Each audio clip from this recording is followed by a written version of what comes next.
Oi gente, tudo bem? Sou o professor Luiz, mais uma vez para a gente continuar aí as nossas aulas de História. E a gente vai começar agora a nossa programação das aulas à distância. Então as aulas a partir de agora, elas vão servir como um apoio para vocês poderem fazer as atividades que vão sendo postadas toda semana lá na plataforma do Google Sala de Aula, beleza? O nosso primeiro conteúdo é um conteúdo que vocês já sabem, que vocês já conhecem muito bem, que é a pré-história. A gente já falou bastante sobre isso, tá? Então essa primeira aula, ela serve mesmo só como um resumão para que a gente possa relembrar um pouquinho do que nós já falamos sobre esse assunto, tá bem? Então vamos começar a pré-história, certo? Eu falei já para vocês que esse nome pré-história, ele é bastante problemático, na verdade, né? A gente usa esse termo ainda, né, para poder facilitar a nossa vida, mas o termo pré-história, ele hoje já é obsoleto, né? Ele já é ultrapassado, já não é mais tão bem aceito. Por quê? Quando se criou essa ideia de história e pré-história, imaginava-se que as fontes, né, que eram utilizadas para se produzir a história, as únicas fontes válidas, as únicas fontes possíveis, eram as fontes escritas. Então, a partir do momento em que surge a escrita na humanidade, é aí que começa a história, ok? Era essa a ideia que os historiadores do passado tinham.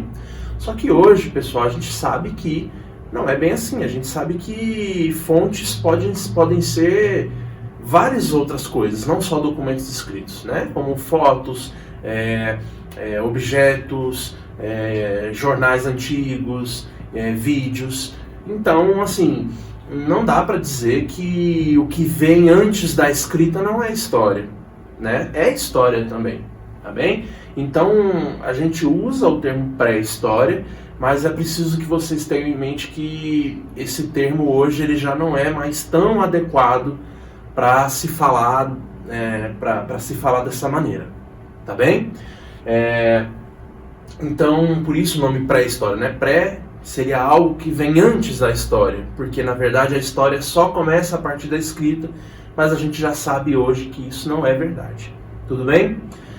Pessoal, pré-história é um período muito extenso, né? A gente divide aí esses anos, esses milhões de anos que são a pré-história, em 3 fases, 3 subdivisões, que é o período paleolítico, o período neolítico e a idade dos metais. Qual é o critério utilizado para fazer essa divisão, né? Com base no que essa divisão foi feita? Ela foi feita a partir das evidências que nós temos de ferramentas que eram utilizadas por esses homens nessas épocas. Então, no período paleolítico, pessoal, vai se observar que as ferramentas que os homens daquela época utilizavam eram ferramentas feitas de pedra bruta, né, pedra lascada, né, ferramentas mais simples, feitas, então, como eu disse, ou de pedra, ou às vezes também de ossos, ou até mais simples ainda, feitas de madeira, tá? Então, é essa característica, né, da questão do uso dos materiais, da tecnologia, que vai definir esse período, né? Por isso, então, o período paleolítico. Já no período neolítico, a gente percebe aí uma evolução. As ferramentas agora, elas ainda são feitas de pedra, mas são pedras polidas. Então, elas vão passando ali por um processo de elaboração mais refinado, né? São ferramentas mais eficientes, mais bem aprimoradas, ok? E a idade dos metais, o nome inclusive já ajuda a gente a entender, né? A idade dos metais é a partir do momento em que essas ferramentas, elas dão um novo salto e agora os seres humanos passam a utilizar os metais. Então essas ferramentas agora elas vão ser feitas de metal. No primeiro momento de cobre, no primeiro momento de cobre, depois um segundo momento é feitas de bronze, e só mais no final passa a se utilizar o ferro propriamente dito, ok? A gente precisa dar uma rápida pincelada nas principais características de cada um desses 3 períodos. Para começar, o período paleolítico. O período paleolítico também pode ser chamado de período da pedra lascada, pelo mesmo motivo que eu já falei para vocês agora. E assim, para ficar bem fácil de vocês entenderem, de lembrar, imagina o homem dessa época como um bicho, né? Ele é um bicho, um animal, que vive na natureza, assim como qualquer outro, e que depende muito da natureza para sobreviver.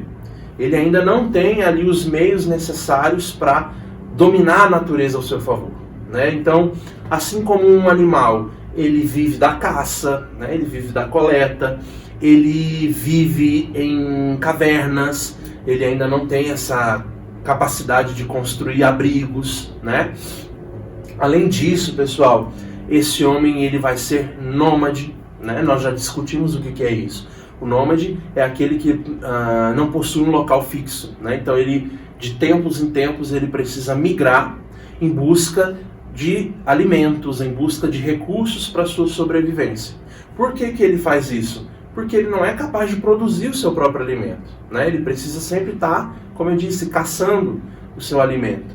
Então, não tem como ele viver em um único lugar, porque uma hora os recursos que existem naquele lugar vão começar a acabar.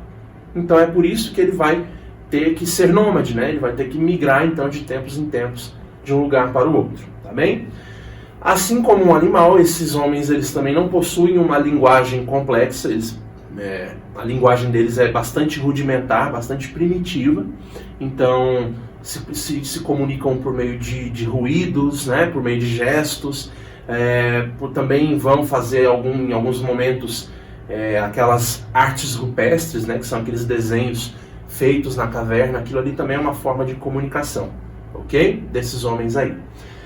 Bom, o grande evento do período paleolítico, né, a grande revolução do período paleolítico será a descoberta do fogo. A partir do momento em que o homem passa a dominar o uso do fogo, pessoal, ele vai dar um grande salto na sua evolução, né?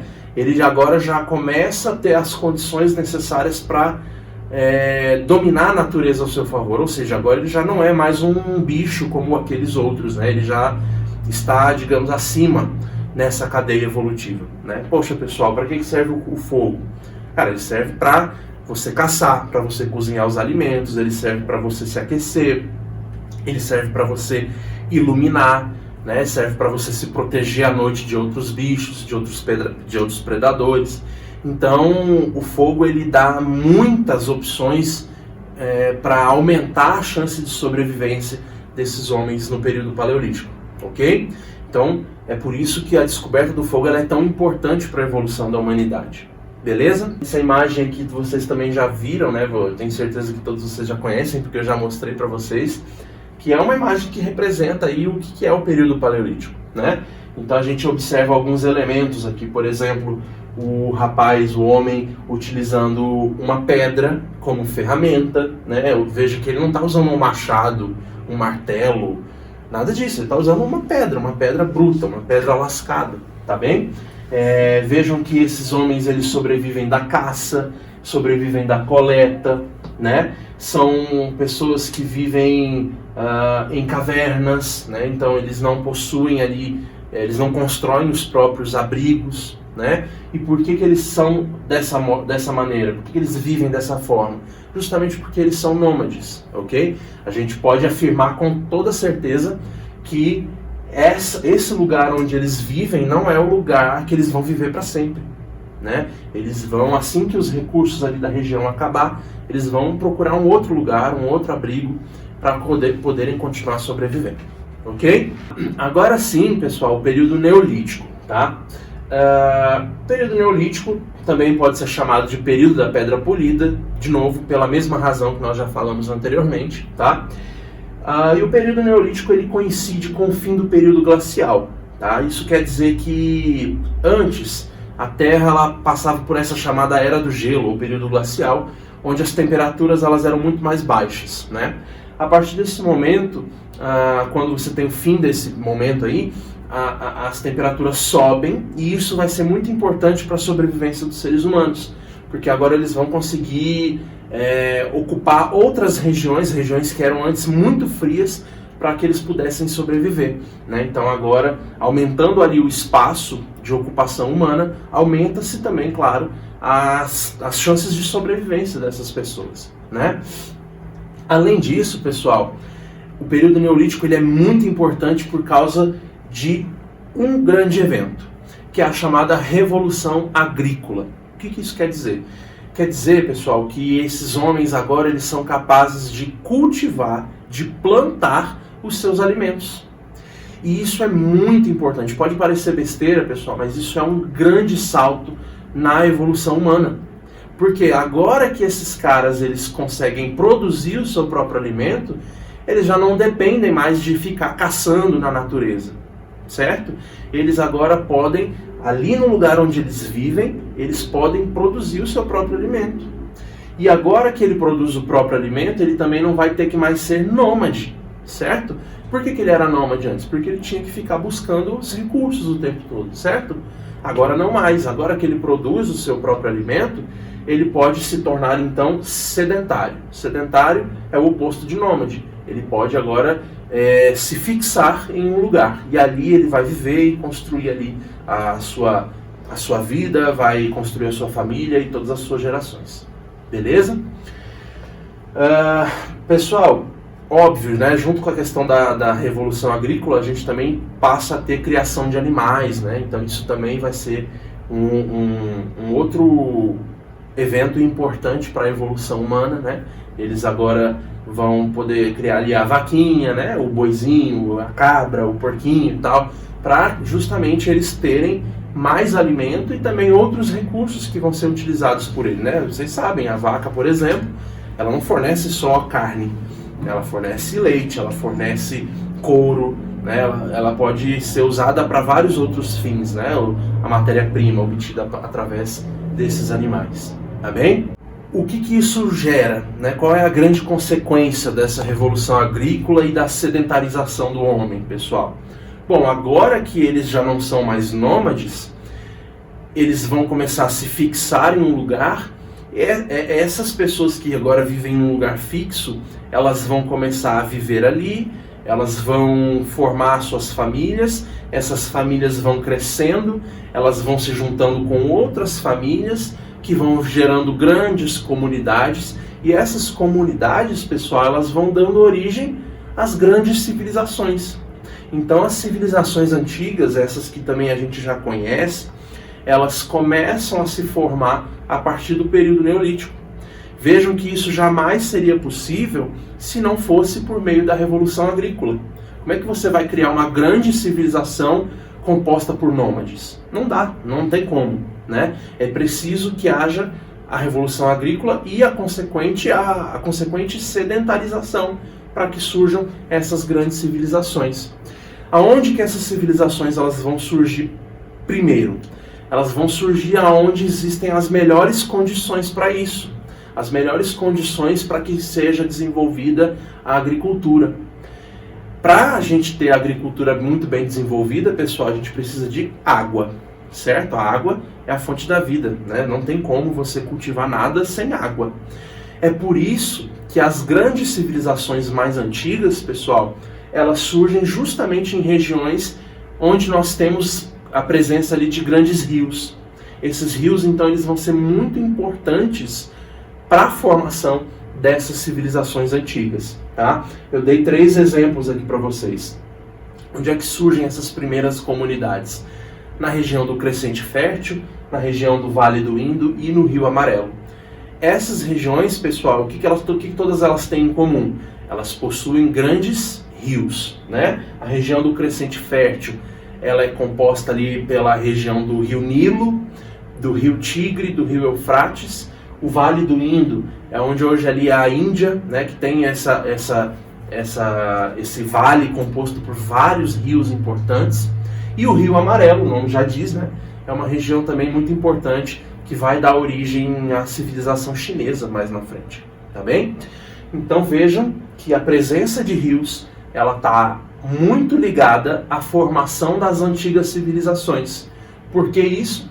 Porque para que essas civilizações possam crescer, se formar, é necessário o desenvolvimento da agricultura. Para a agricultura, eu preciso de água. Beleza? Importante que vocês façam essa relação. Tá bem?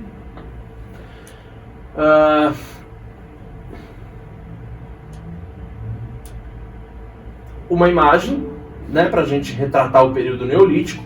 Vejam que as coisas agora já estão bem diferentes. A gente já observa algumas práticas que já não se via no período paleolítico, né? A gente tem aqui, por exemplo, a agricultura, a criação de animais. Vejam que ao fundo da imagem nós temos um rio, tá bem? Então as coisas evoluíram, né? Esses homens já são capazes de armazenar alimento, eles já utilizam ferramentas mais aprimoradas, né? Então já não é mais aquela coisa de que o homem era um simples animal da natureza. Não, agora ele já consegue dominar a natureza ao seu favor. Beleza? Pra gente terminar, pessoal, a gente tem que falar só aí falta falar da Idade dos Metais. Idade dos Metais, o nome é bastante sugestivo, né? Por que esse nome? Porque é a partir do momento em que os seres humanos desenvolvem a metalurgia, ou seja, eles passam a utilizar os metais, né? Primeiro momento o cobre, num segundo momento o bronze e por fim o ferro, ok? Junto com esse desenvolvimento da metalurgia, a partir do momento em que essas comunidades humanas vão se tornando ainda mais desenvolvidas, agora a gente também vai ter o surgimento das cidades. Veja, antes a gente teve uma revolução agrícola, agora a gente tem uma revolução urbana. As comunidades elas vão se tornando cada vez maiores, ao ponto de você ter ali a formação de cidades que vão se tornando... Por que surgem essas cidades? Né? Elas vão ter o propósito de se tornarem sede dos governos locais e também elas vão se tornando centros comerciais. Né? Muitas vezes as cidades elas se tornam um ponto de encontro para as pessoas poderem trocar os seus produtos, né? Comprar, vender, ou seja, está surgindo aí outra coisa importante para a humanidade que é o comércio. Beleza, pessoal? Claro, a partir do momento que a gente tem o uso de metais, avança-se também nas tecnologias militares, né? Então agora esses homens são capazes de utilizar armas de guerra muito mais poderosas, muito mais eficientes. Eles vão utilizando também armaduras que são muito mais eficientes para poder se proteger do inimigo, né? E ao mesmo tempo em que você tem o avanço da tecnologia militar, a gente tem também o aumento da recorrência de guerras. As guerras vão se tornando cada vez maiores, mais violentas. E a partir do momento que a gente tem guerras, pessoal, a gente também tem escravidão. Ok? Esse é um último ponto importante que a gente precisa sempre relacionar a escravidão na antiguidade com a guerra. Né? Os escravos na antiguidade, eles não são escravos por conta da sua raça, por conta da cor da sua pele, eles são escravos porque eles são prisioneiros de guerra, ok? É assim que funciona a escravidão lá na antiguidade. Não é exatamente essa escravidão que a gente conhece aqui da história do Brasil, que é baseada na questão racial, tá? Não tem nenhuma relação com isso. Tudo bem, gente? É a imagenzinha aqui só para a gente ilustrar o que é a Idade dos Metais, né?